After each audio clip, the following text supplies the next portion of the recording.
What's up, guys? My name is Harsha Reddy, and today we're going to be learning the Blackburne-Shilling-Gambit. It's a really decisive gambit, and you should definitely play it against your opponents. We're also going to learn how to defend it and how to attack with it, with all the different combinations with it.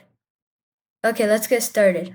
Also, don't mind my voice throughout the video. It might sound a little bit weird.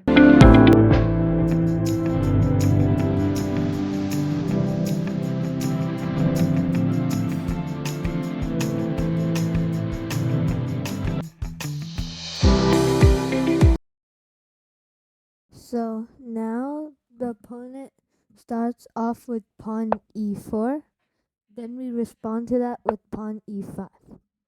Then the opponent goes knight to f3. And then we respond with that with knight to c6. The classic opening. Even grandmasters play this. And then the opponent goes bishop c4 to invoke the Italian, but then we respond with knight d4. This is actually a bad move, but this is how we start off. Then the opponent goes knight e5, taking the pawn, and then we respond with that to queen g5, attacking the knight and attacking the pawn. The opponent thinks that they have a free fork, f7, but then we respond with that by attacking their rook on g2. The rook moves to f1, protect itself actually, and the queen goes to e4, taking the pawn. And there's a hidden thing behind this. Since the queen can't move or else take, of course, that's why they have to put their bishop back. Then knight to f3, beautiful check. So here, when we take on g2, they don't have to move their rook. They can just take our rook instead. So what we do here is we take their rook with the check, and then when we take their rook, the only thing they have is blocking with bishop. The only thing they have, and then queen takes e4, the general thing.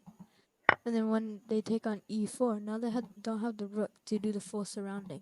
And if they block with their queen, then it's easy to win. So then they block with their knight. Here we develop our bishop into the game. And then here, it doesn't matter what they do. Because even pawn up, or knight attack queen, or pawn attack bishop, all we have to do is one move, which is the move we did earlier. Knight to f3. And then what we do here, and it's a very brilliant move, queen to h4. Once it's queen to h4, they can do anything to try to stop checkmate, but it's guaranteed checkmate. But there's nothing they can do. Even if they don't move the bishop, they can just move knight to e4, and then just move queen up 1 and just checkmate. Even if they move their king to its only spot, then we just take the pawn, and then they have 2 more options. If they move up, then we take the pawn, easily checkmate. Then what about the other one? Well, you see, it's kind of hard to spot, but then it's a brilliant checkmate. You move the pawn up 1 or 2, it doesn't matter, and it's checkmate. In my opinion, the best thing to do for this checkmate is not to fall for it. So in this case, just castle. Then your opponent is less developed, and then it will be easier for you to win the game. Watch out while doing this checkmate. Now you just have learned the Blackburne-Shilling-Gambit. Go out there and use this decisive gambit against other players.